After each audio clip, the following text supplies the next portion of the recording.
exercise 9C question number 8 பார்க்கலாம் 8th question பாருங்க.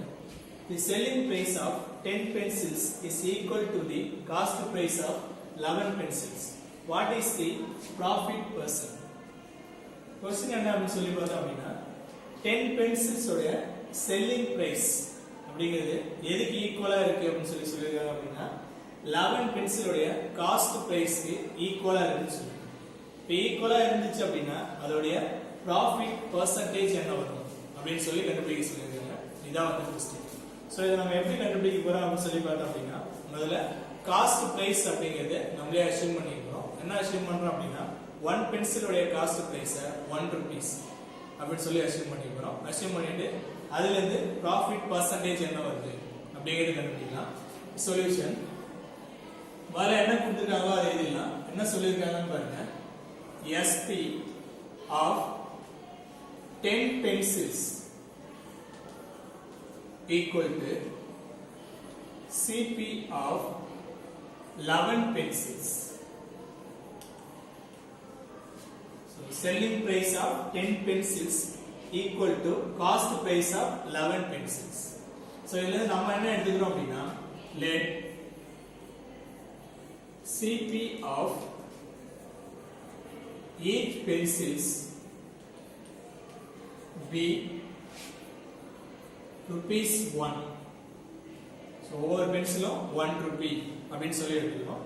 எடுத்துட்டு இதுல இருந்து பாருங்க. So நம்ம என்ன சொல்லிருக்காங்க அப்படினா selling price of 10 pencils அப்படி சொல்றோம். So முதல்ல நம்ம என்ன கண்டுபிடிக்கலாம் அப்படினா the 10 pencil உடைய cost price அப்படிங்கிறது என்ன வருது அப்படினு சொல்லி முதல்ல நம்ம கண்டுபிடிச்சலாம். நம்ம இங்க அஸ்யூம் பண்ணிருக்கோம். என்னென்ன அஸ்யூம் பண்ணிருக்கோம் அப்படினா 1 rupee அப்படினு சொல்லி அஸ்யூம் பண்ணிருக்கோம். cost price of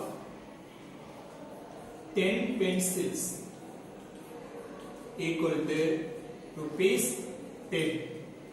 So 10 pencil உடைய cost price 10 rupees அப்படினு சொல்லி எடுத்துக்கலாம். நெக்ஸ்ட் வேற என்ன இங்க என்ன சொல்லிருக்காங்கன்னு பாருங்க. சேல் பண்ணது எப்படி சேல் பண்ணிருக்காங்கன்னு பாருங்க. selling price of 10 pencils.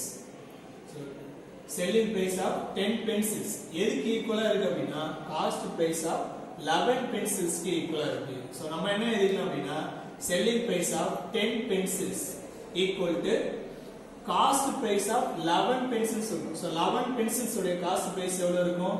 இங்க நம்ம 1 rupee அப்படி சொல்லி அஸ்யூம் பண்ணிருக்கோம். 1 pencil உடைய cost price.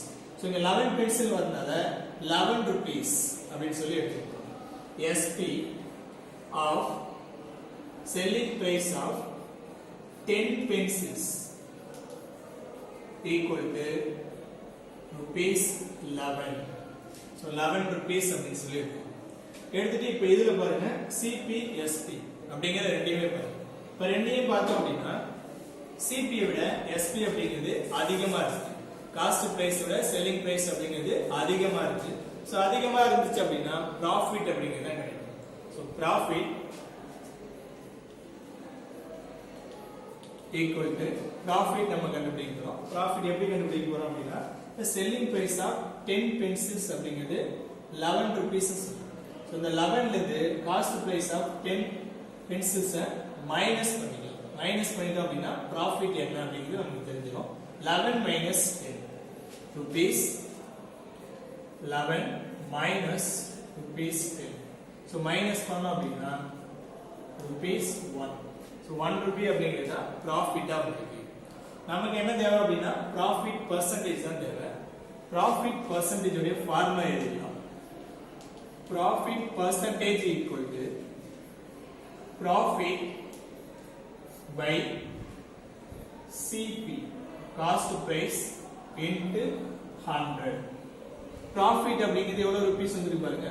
1 rupee வந்திருக்கு. 1 by cost price. cost price அப்படிங்கிறது 10 இல்லையா? இந்த இடத்துல நம்ம cost price அப்படிங்கிறது 10 rupees அப்படி சொல்லிருக்கோம். 10 into 100.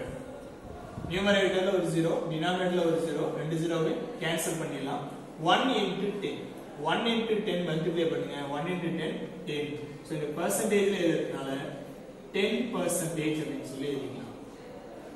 சோ இங்க profit percentage அப்படிங்கிறது எவ்வளவு வருது அப்படினா 10%.